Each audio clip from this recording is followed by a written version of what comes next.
Alright guys, so I got the ROG Ally X. So there's a few things I want to address in this video. So one of the first things I want to talk about is the whole blunder with Asus's warranty situation, man. Good on Gamers Nexus for calling them out on it. The reason why I want to mention that is because I cover a lot of ROG products, and I get a lot of comments saying like, hey, why aren't you addressing this? Are you just being paid off by Asus to not mention any of the warranty issues they've been dealing with, etc.? And of course, no, I'm not. I'm a small YouTuber. Nobody's paying me anything. And second of all, I wanted to wait for the ROG Ally X before I addressed it because the entire issue stemmed from the ROG Ally. And I will say, I watched the entire thing, and man, yeah, like I said, good on Gamers Nexus. This kind of stuff changes the entire industry. When Gamers Nexus went after Newegg, they completely changed their game. I used to buy a whole bunch of stuff from Newegg, and we always knew the return policy was kind of shoddy. It was hard to get through to customer support, etc. Ever since they did that, customer support Newegg has been solid. And not only that, all the other big box retail stores improved their customer service experience vastly. Same thing that's going to happen with ROG, and Asus already committed to improving their entire customer service experience and their RMA experience as well too. I do want to say though that what happened with Asus could have happened to any of them. It could have happened to Razer. Just go on Reddit and you'll hear non-stop people complaining about their customer service and their warranty department, etc.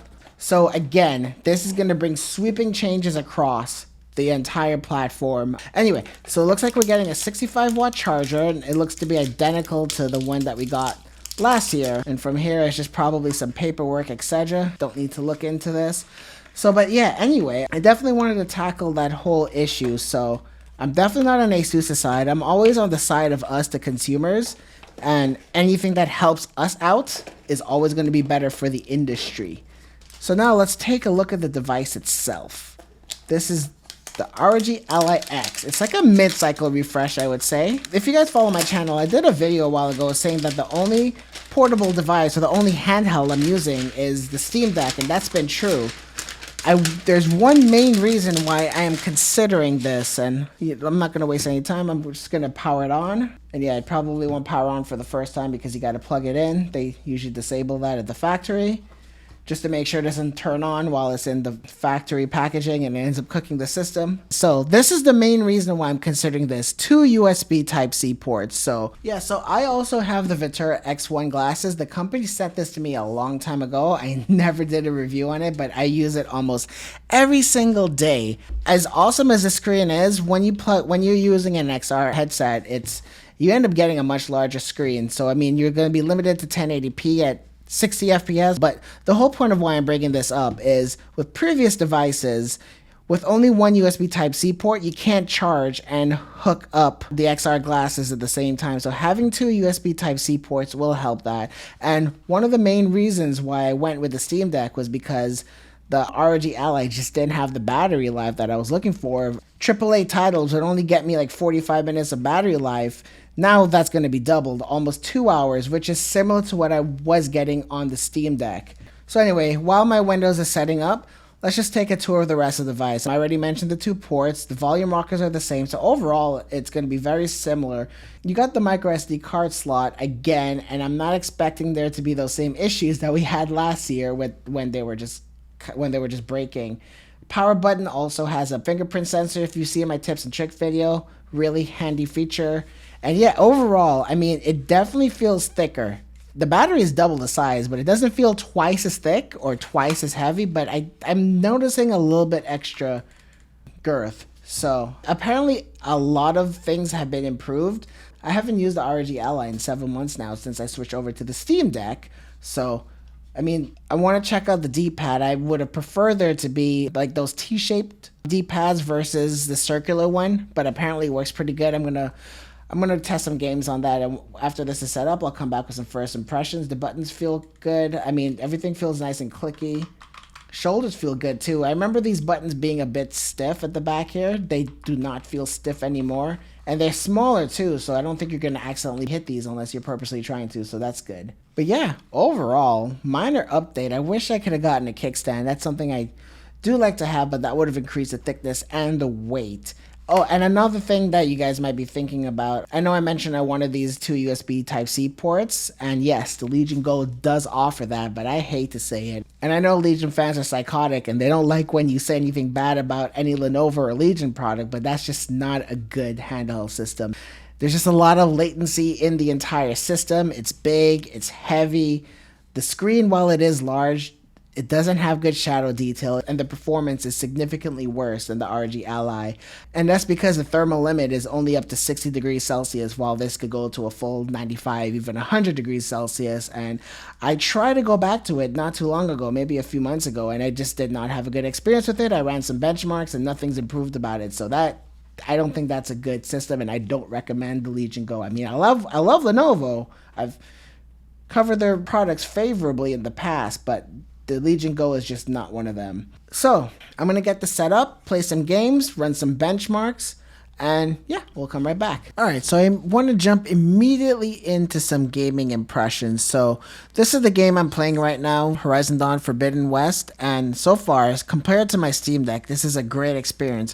One thing I will say though immediately is a lot of people are just recommending just turning on frame generation. It doubles your frame rate, it's free frames, and I'm on paper, yes. But if I'm to be honest, guys, I don't like frame generation, neither from AMD or NVIDIA's DLSS 3.0. I'll see if I can show you this on screen here. It's creating some weird artifacting on the bottom right here. I don't know if you can see that.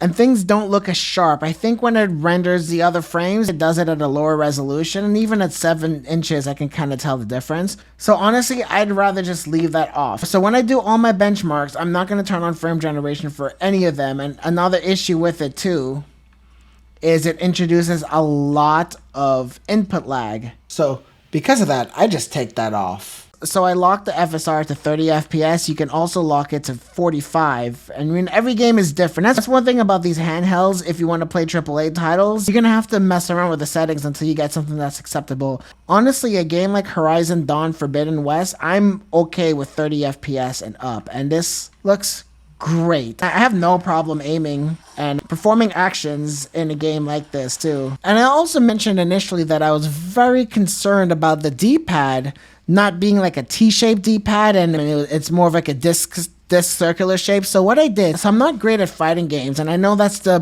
best use of having a good D-pad is, but I did grow up playing a lot of Tony Hawk, and I developed a lot of muscle memory playing on PlayStation controllers back then, because that was the best controller for that particular type of game because of how accurate the D-pad was.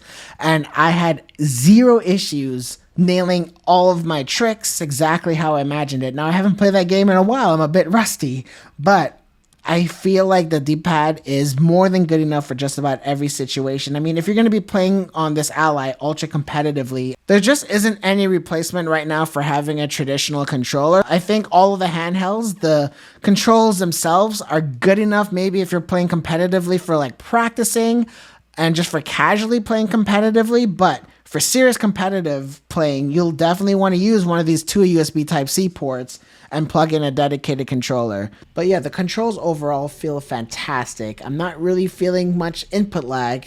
It's fast and responsive, and there's not much, if any, dead zone issues that I had initially when I had the ROG Ally, and especially with the Legion Go, which had a terrible dead zone on the sticks that I wasn't able to fix. And what really helps sell the experience too is the use of Freesync, which is in terms of variable refresh screen that none of the other competition has right now. Just keep in mind though, it only works from 48 Hz to 120 Hz. One reason why Asus decided not to upgrade the screen is because this is one of the few of them out there that actually support Freesync. One issue with the Steam Deck OLED is not only is it a 720p screen, but because it's OLED, it has an unusual subpixel layout, so texts look blurry and games don't look as sharp, especially in a game like Horizon where there's lots of leaves and small foliage, etc. It doesn't look as sharp, and you definitely see a lot more pixelation and color fringing compared to a traditional LCD display. And like I mentioned, if I want those deep blacks, then I'm just going to use my XR glasses, which has been my preferred way to game with these handheld devices. So overall, since we're already talking about the display, let's get into that. Let's look at some of the measurements. All right, so we're getting 97% of sRGB, not 100%. Adobe RGB is low, but I mean, you're not doing photo editing on this. DCI-P3 is also low though, it's 75%, so that's something where something like the Steam Deck OLED will have an advantage because that gets closer to 100% DCI-P3. OLED panels just typically have a higher gamut. Not the end of the world though. When I'm looking at the screen though, it looks bright and colorful and it's a pleasure to look at. Maybe because this screen is only 7 inches, the measurements just won't really show its effect compared to maybe a larger screen. So like, I wouldn't worry about these measurements at all, man. I'm still liking the quality of the screen. And then now let's look over the brightness. You're getting 466 nits. I thought it was advertised to be 500 nits, so you're not getting that. Black levels are high, 0.5. You want to see that closer to like 0.4, 0.32. Contrast ratio is low too at 920 to 1. So even though earlier I kind of mentioned there are some benefits of having this LCD panel versus the OLED, but I mean, if you care about black levels and contrast and HDR, this might not be the screen for you. But at the end of the day, it's a trade-off because I gotta mention again, AMD's Freesync makes a very big difference in terms of smoothing out motion and just making it a better experience. So then color accuracy is good too, so that's good. So I mean, overall, it's a good screen for gaming. I think Freesync really makes up for the lack of how good this panel measures, but again, that's just the measurements. When I was actually gaming on it, I was quite happy with it. Speakers are incredible. There's no way that these tiny speakers could sound so good, but that's just a combination of what Asus and ROG are doing. They'll be for processing the sound.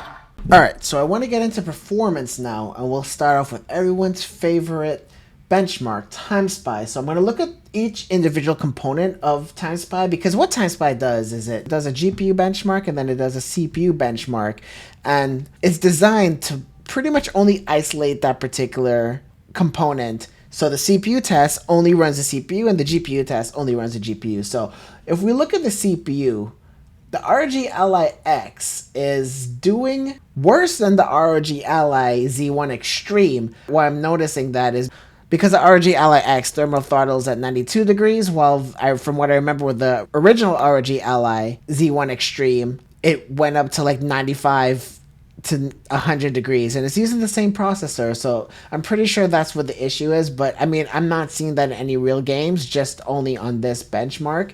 And I'm throwing up some other devices up here just so you can get an idea of what a gaming laptop might be like compared to a handheld. So now let's look at the GPU. It's doing better than the Ally G1 Extreme. It's actually doing 11% better than the original ROG Ally. That does not at all mean that you're going to be seeing 11% in games. That's probably the most of what you'll be seeing, because TimeSpy does take in account the RAM, and the RAM in the ROG Ally X is more and it's faster. So let's just get into some real games. So what I did here is just run a whole bunch of AAA games, some older and some newer, trying to get it into a playable frame rate based off of the stock presets that are available in the title. And everything is playable once you're using low to medium settings. With Avatar Frontiers though, it's a really pretty game, but even at low, you're not able to get a playable frame rate. So for that, you're gonna have to change the FSR settings to be performance or maybe even ultra performance, and then it starts to look grainy, but hey, you're able to get something playable. On a 7-inch 1080p display, you really can't see the difference between medium and ultra quality settings. So for games that ran on the Steam Deck OLED, I'm running both of these in their native resolutions, which I mean is not an apples to apples test, but I would say for most people, you'll just be wondering what it's like to game on these on the handheld screen itself, using its full resolution. I think a good rule of thumb is the Steam Deck and the ROG Ally perform very similarly once you're gaming at their native resolutions. I think that's going to do it for this review. It's taken me a while to put this together. Initially, I was just going to do a first look on the ROG Ally X, but by the time I'm done with this video, it's pretty much like a full review period. I've had this long enough to be comfortable in making a determination. It's a better experience than what I remember with the ROG Ally, but I haven't used the original ROG Ally for a while, so I don't know if a lot of this has to do with either the new hardware or if there's been a lot of support and firmware and software updates that Asus has been making throughout. But overall, I am starting to prefer this as a better experience towards my Steam Deck OLED. The performance is better. The battery is now on par with that larger battery capacity. And I feel like the controls are a little bit more comfortable and a little bit more responsive. So I think right now this is the king of handhelds. The only thing is, though, is if you already have either a Steam Deck OLED or the original ROG Ally, you don't need to upgrade. In fact, I'm hoping that a lot of you guys don't look at this video because I don't want you to get FOMO thinking that you need to upgrade. I think your current device is absolutely fine. But anyway, guys, that's going to do it for this video. Like it if you like it. Leave a comment. I always like seeing those. And subscribe if you want to see more content like this. Thanks, guys. Bye.